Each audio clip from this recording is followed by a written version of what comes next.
On my first wedding anniversary, I prepared a carefully planned live-stream trial for my cheating husband and my treacherous best friend. The high-definition footage of their tryst at the Riverside Hotel. The voice memos calling me an idiot and a doormat. The bank transfers Chase sent to Stella with the memo. For baby formula. Scene after scene, stark naked on the giant screen, watched by 1 million people in the live stream. Beloved husband, dearest bestie, I had inmate jumpsuits tailor-made for you. How do they fit? Before we go on, subscribe to this channel and comment where you're tuned in from. In the living room, the huge projection screen played, crystal clear, a video that could destroy 2 marriages and 3 families. There was my husband Chase and my best friend Stella, devouring each other in a Riverside hotel corridor. Then the keycard beeped and they tumbled inside, arms locked around each other. The timestamp in the lower right corner showed every single night he told me working late. On a split screen beside it, line after line of large transfers slid from Chase's account straight into Stella's. The last one, big enough to drain the savings we'd built for years, carried the laughable note, for baby formula. Chase. That doormat Vivian's money is so easy to scam. Every word Stella spoke in the video was a poisoned needle stabbing my heart. Inside my carefully built live stream channel, the comments went rabid, almost covering the feed. WTF, live infidelity bust. Front row seats. Plot twist of the year. Lock the scumbags up and throw away the key. Streamers a legend, this evidence chain is ironclad. If it were me, I'd already be swinging a 7-foot blade. The live counter rocketed. Within minutes more than 100,000 were watching and the number kept exploding. Those 100,000 pairs of eyes were staring through their cams, sharing in real time the anniversary banquet I'd scripted and directed. Under the dim light, Chase's face had lost every drop of color. He wanted to tear the screen down with his teeth, but hadn't the strength. Beside him, Stella was white as paper, eyes bulging, body shaking uncontrollably. In the air hung only the sickening sounds of kisses from the video, the icy electronic voice of the bank statements, and the 2 of them panting in terror. Only yesterday, I'd still been planning the day, imagining myself in the dress he once praised, dreaming of reliving old romance. Even half an hour earlier I'd clung to one last laughable hope, then the screen lit up. Emergency overtime tonight. Babe, sorry, weekend makeup dinner. I'll bring a gift. Reading that slick excuse I nearly laughed. Overtime. Gifts. Makeups. Same script. Until disappointment had long turned to despair. This time I stayed calm. I didn't reply, okay, don't tire yourself out. Nor did I send any pouty emojis. I looked away from the phone and out the window. A black Mercedes had just parked. And from the driver's door stepped a man I knew too well, my husband Chase. Hadn't he said he was working late? He jogged to the passenger side, opened the door like a gentleman, and a high-heeled foot emerged, followed by a smooth slim calf. Then the woman lifted her head, beaming, and rested her hand on Chase's offered arm. At that instant I almost blacked out. It was my best friend Stella. How could the 2 of you be so shameless? I bit my tongue until it bled. The red trickled down my pale skin, but I felt nothing. That intimate scene below stabbed straight into my heart. They weren't even pretending anymore, not bothering to hide. Were they unafraid of being caught? Might as well have done it in front of my face. I slumped to the floor, trembling, mind blank. Should I rush down and expose them, trail them and gather more footage to nail the scumbag and the bitch? Or swallow it like the coward I'd always been? I didn't cry, didn't rage, didn't even watch them vanish down the sidewalk. A strange calm took over. I rose, opened Chase's laptop, and clicked a calculator icon buried deep in the system folders. It was a decoy vault. The screen bloomed with dozens of photos and video thumbnails, each a poisoned pin stabbing my eyes. First, last Wednesday, when he'd claimed a company dinner, he and Stella wedged into a quiet corner of a bistro, sharing a dessert while she spoon-fed him. Second, half a month ago, in some hotel lobby while he was on a business trip, Stella trailing him, gaze dripping adoration as he checked in. Third, a hotel bill from the Riverside Hotel dated that same business night, line items. Candlelit dinner for 2. Bottle of 1990 red. I kept scrolling. More photos gushed out, them hand in hand at an art exhibit, nestled head to head in the last row of a cinema. Even outside the locker room corridor of her regular fit lab. Bodies pressed indecently close. Frame 4, frame 5, each one mocked my stupidity and blindness. All those late shifts, those trips, those nights I sat home alone making excuses for him, worrying he was working too hard, nothing but complete lies. A strangled sob clawed up my throat. At last I stopped the cursor on a video file. The thumbnail was grainy, shot inside a car. A deadly premonition seized me. I hesitated above the play button, then slammed it. The footage rolled, jerky, dim. Phone shot from the passenger seat I used to call mine. Stella sat there now, half flung over the console, practically glued to Chase. She leaned in. Wet, disgusting kissing sounds leaked from the speaker, plus that low familiar chuckle. cut it out. We're almost home. My mind went blank. The last thread of sanity snapped. It felt as if every drop of blood in my body were flowing backward. My eardrums buzzing. The world washed in crimson. The pain had already vaulted past anything I thought I could endure. And in a single heartbeat it transmuted into a hunger to annihilate everything. I lifted the laptop above my head, every muscle poised to hurl it to smithereens. Then my arm froze mid-swing. No, can't smash it. It's evidence. I have to protect it. If they could betray me under my nose, I'll make them choke on the taste of their own treachery. I stared at the man and woman still kissing on the screen, every shard of agony peeling away from my gaze until only a calm, merciless flame remained. I exited the album, cleared the background, snapped the laptop shut. I dialed. Hello, private? Speaking. The job I hired you for, there's now an answer. I have new material, and I need you to execute the next phase. With pleasure. Buzz.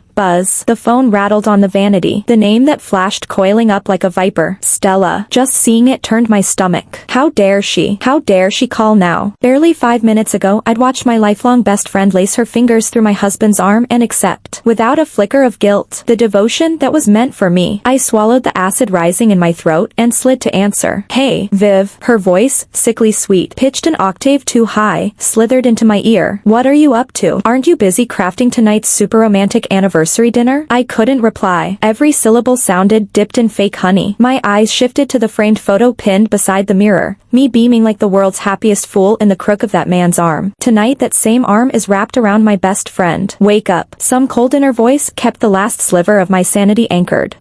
Getting everything ready. I answered, my own voice flat, parched, as lifeless as ash. How could I sound so dead? Yet the howl of grief and revolt inside my ribcage was pinned down by something icier, revenge.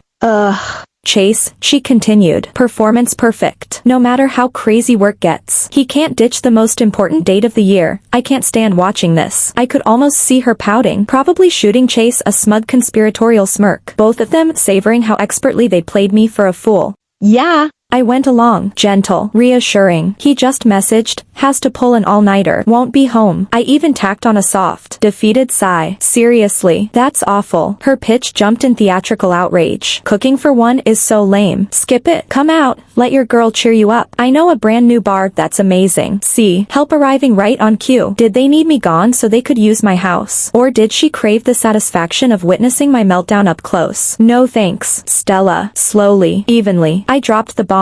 He just texted again. Emergency shift cancelled. He's definitely coming home tonight. Dead silence, so absolute I could hear her breath screech to a halt. Relax. What if she finds out? Find out. That gullible. She'll buy the overtime story. Don't kill the mood. Come here. Let me taste those lips. It was Chase's voice, impatient, sleazy, tones I'd never heard before. Disgusting kissing and panting followed. I listened without expression, as though it were static from another planet, while sliding a waiting flash drive into the port, copying that clip plus every file of them entering and leaving hotels. No tears. Not one. Inside the bathroom I splashed ice-cold water on my face again and again. The mirror showed a wax-pale stranger with hollow eyes. Perfect. Grief is useless. I need surgical calm. Back in the living room turned war room. I wrote on a pad, Step 1. Dashcam footage. I headed to Chase's garage. The keys dangled on their cute hook like a bad joke. I settled into the driver's seat, powered the system, and dozens of clips scrolled past. My freezing fingers selected the night he'd claimed to work through till dawn. The engine cut, then came the familiar voices. Step 2. Bank transfers. In the study, I woke his computer. Password. My birthday. Arrogance incarnate. His online bank and credit card windows opened. Mouse hovering. I highlighted dinners at white tablecloth restaurants. Boutique hotels. Even a jeweler. Dates overlapping every fake business trip. A twinge of envy flickered. He'd never taken me to any of them. Screenshots taken. Statements saved. Step 3. Bait. I dialed Stella, forcing my voice into a fragile, weeping plea. Stella, I feel sick. I keep thinking Chase might really be cheating. She leapt into her best friend role exactly as scripted, soothing me. Chase adores you. You're overthinking, yet angling for every crumb I knew. She even volunteered extra proof of his innocence, each sentence feeding me rope. Every word she uttered was captured by my call recorder. She'll never realize her helpful excuses will end up as nails in their joint coffin. At this moment, the outline of a flawless jealous revenge plan crystallized in my mind with photographic clarity. A first wedding anniversary livestream, there could be no better stage. I ordered every piece of gear online, micro HD pinhole cams, wireless mics, cloud backup streaming boxes, one-stop shopping. The courier dropped it all off the next morning, and I spent the entire afternoon testing angles, checking signal strength, preloading the stream title and description. I tucked the first pinhole cam inside the frame of the abstract canvas that stares straight at the sofa, mounted the second over the dining table, and nestled the microphone among the silk peonies in the crystal vase. I ran takes again and again until I was sure I could harvest every flicker of their expressions, every syllable that slid off their tongues. When everything was green-lit, I did a slow 360 of the living room, looking at the home that was about to become a courtroom. I felt nothing but glacial calm. Do I know what I'm doing? Do I know what I want? I want their names dragged through the mud until the mud turns to concrete around their ankles. The sound of a key twisting in the lock cracked through the silence like a starting bugle. Curtain up. Chase stepped in, carrying a foreign whiff of perfume. Honey, I'm home. He flipped a velvet box into my hand, an obscenely priced diamond pendant. Happy anniversary, babe. Gorgeous. Thank you, sweetheart. I beamed, clutching the necklace while my stomach churned acid. God only knew how many late-night deal meetings this thing had witnessed. The doorbell rang again. I caught the micro-flinch in Chase's eyes. Who drops by this late? He asked, counterfeit confusion wrapped in his voice. I laughed silently and matched his curiosity. Let me see. I opened the door to Stella balancing a beribboned gift. Viv, happy anniversary. The scent clinging to her clothes was the twin of the trace on Chase's jacket. I thought, really, you two aren't even trying. Or do you just assume I'm too clueless to notice? Stella, what brings you here? Oh, I was shopping 2 blocks over and remembered your big day. Couldn't resist stopping by. Her eyes widened in practiced innocence. Hope I'm not intruding. Not at all. Come in. I swung the door wide. As it clicked shut, I mused. Without you, the play can't go on. Candlelight jittered across the long dining table, painting 3 faces that each hid a different knife. Stella played hostess. Chase, try this, and you adore it. Chase shot me an awkward grin. Stella's just enthusiastic. I pretended to brush it off, watching their community theater act and swallowing laughter. When Stella tucked a loose wave behind her ear, the ring on her middle finger stopped my breath. An exact clone of the one-of-a-kind band Chase had slid onto mine. Your ring is striking, I said. She manufactured surprise, sneaking a sideways peek at Chase. New purchase. Unique design. Right? Unique. Absolutely. I looked at Chase, the man who had sworn. Custom made. Only one in the world. He busied himself sawing at steak. Gaze welded to the porcelain. Still, I continued. A knockoff's a knockoff. The craftsmanship always gives itself away. Stella's smile froze mid-flash. Chase finally glanced up, lips parting, but I cut them both off. My fingers found the remote in my pocket. Time for the finale. I pressed the go live button without a tremor. Actually, I have a gift for you too. My voice stayed flat, almost bored. I was cleaning out my cloud drive and accidentally clicked on this rather entertaining audio file. Mind if I play it? Before they could answer, I swiped my phone. Chase's brows crashed together. Stella offered a brittle giggle. The air thickened, as if every oxygen molecule had quit the room. Static crackled, then a breathy,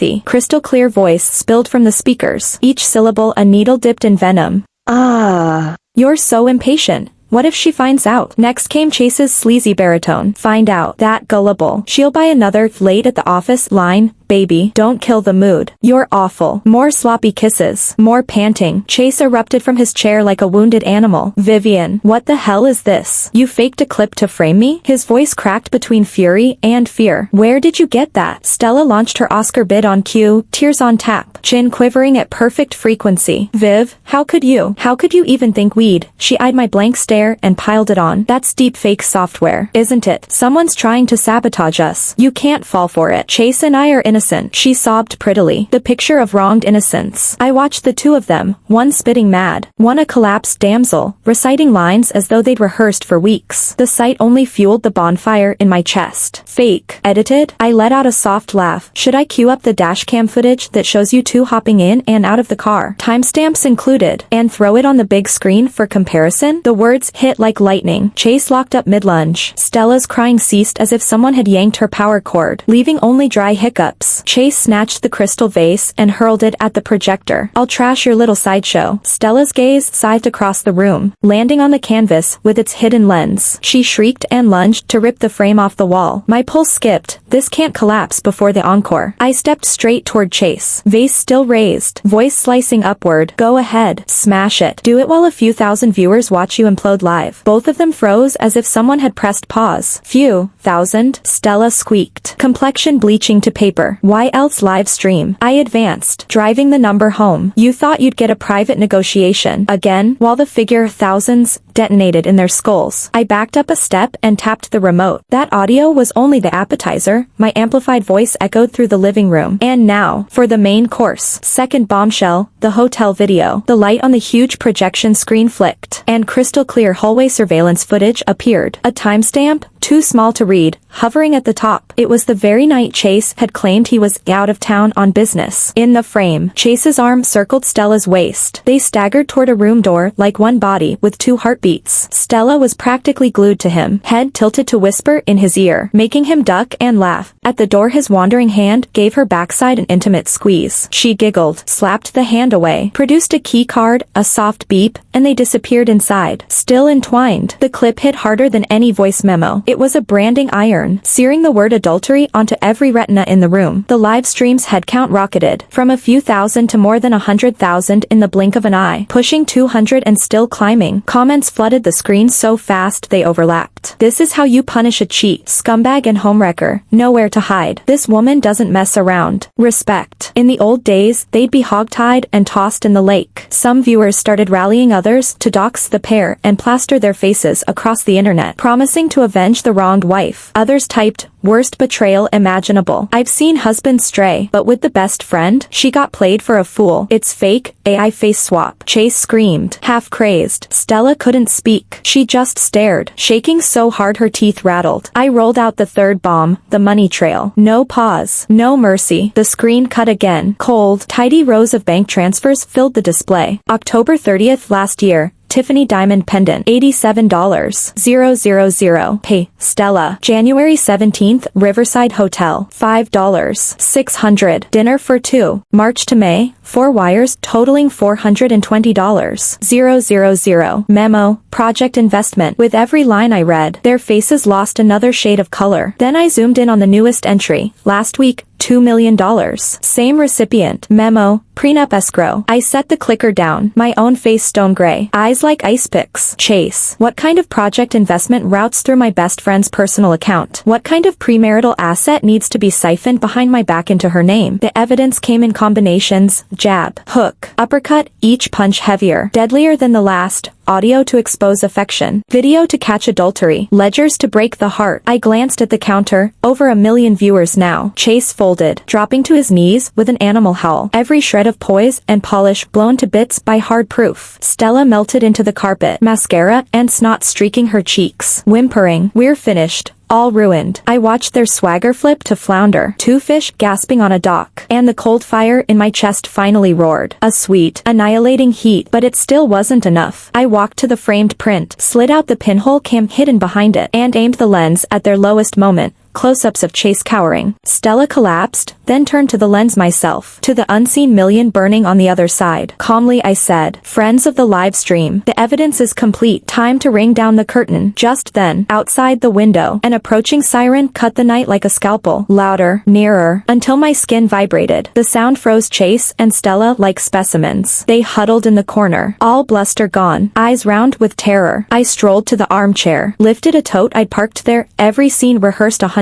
times in my head. Don't worry, the gifts aren't finished. My voice stayed soft, but each syllable rang clear. From the bag I shook out 2 gray jumpsuits, numbered front and back, inmate jumpsuits. Vivian, you've lost your mind. Chase shrieked, trying to lunge, but his legs gave and he face planted. Stella's bladder let go, an actual puddle spreading beneath her. I tossed the uniforms over them. Try them on. The fit should be perfect. You'll be wearing them for quite a while. Those words snapped his last thread. Chase pounded his forehead on the floor, begging through snot and tears. Stella sat catatonic, mouth twitching, sanity hanging by a thread. Bang, bang, bang. I dabbed my cheeks dry and opened the door. 2 detectives stood there, badges already out, eyes sweeping the room. Riverside Precinct, the lead said. We've received multiple tips alleging bigamy and fraudulent asset transfers. They stepped inside, took in the sorry picture. Chase and Stella sprawled beside prison garb, looking guiltier than convicts already. Chase, Stella, the second officer intoned, voice flat. Come with us. When the cuffs clicked shut, the snap was prettier than any symphony. As the metal tightened around Chase's wrists, he lifted a bloodshot glare. Vivian, you hate me that much? You had to destroy me? I crouched, spoke low. Death would be mercy. I want you alive, branded rapist and fraud. Spat on every day of your life. I want Stella wearing the homewrecker label until her last breath. That's revenge. I raised the phone, still streaming, giving the world an HD shot of their shame. Comments exploded. A victory. Justice. Popcorn emojis flying. Facing the camera, I exhaled as if I just lifted a boulder off my lungs. The show wasn't over. Between the officers, Chase hung like wet laundry. I only did what plenty of guys do. Why ruin me for one mistake?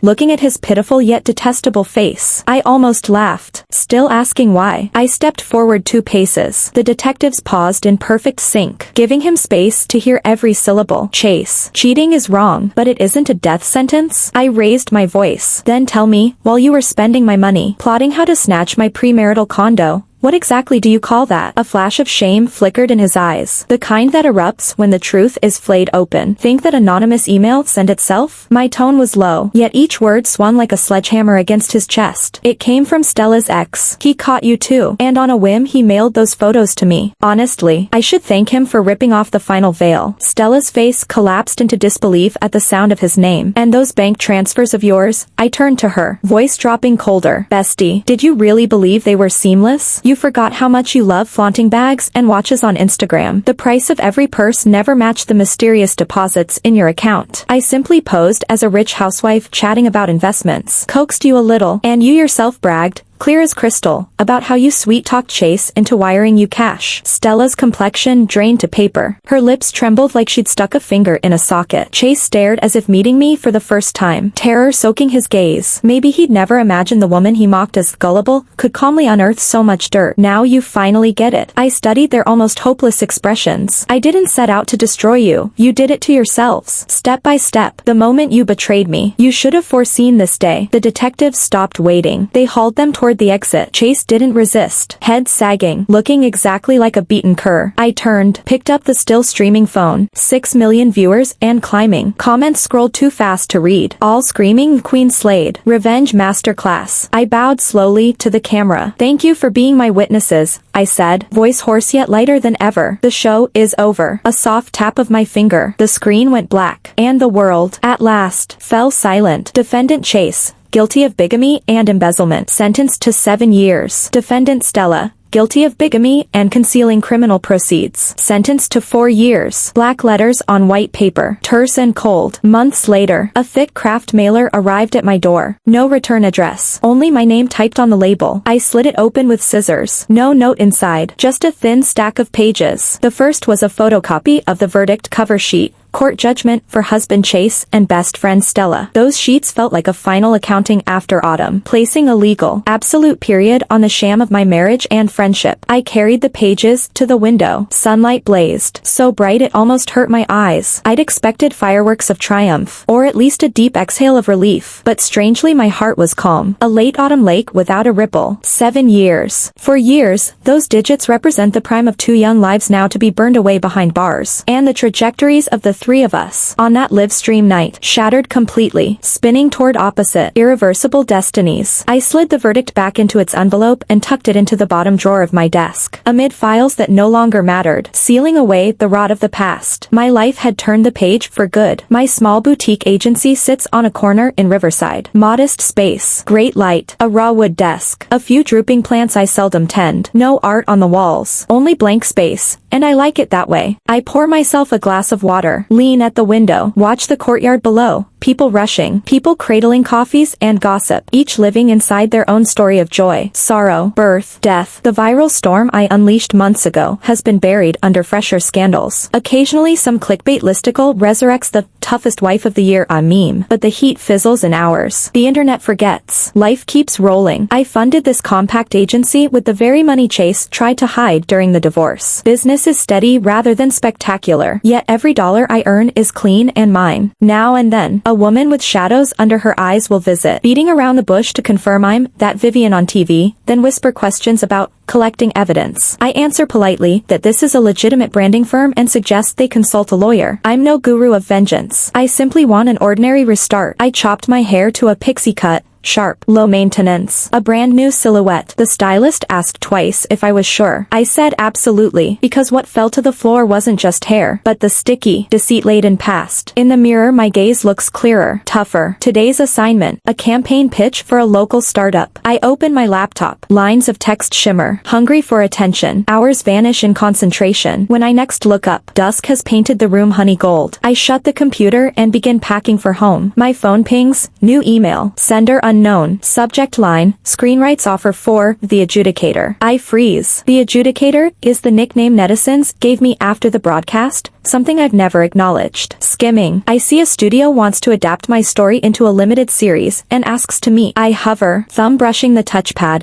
Bury the past forever, or recycle it into fiction. I don't know. I close the email without replying. Lock the windows. Kill the lights. Shoulder my bag. Step into the elevator. Riverside glitters under fresh evening lamps. A mild early summer breeze slides through the streets as I merge with commuters heading for the subway. The road ahead is long. The answer can wait. Thanks for listening. If you liked this story, please give it a thumbs up and share. Drop your thoughts below. Subscribe for more, and we'll see you next time.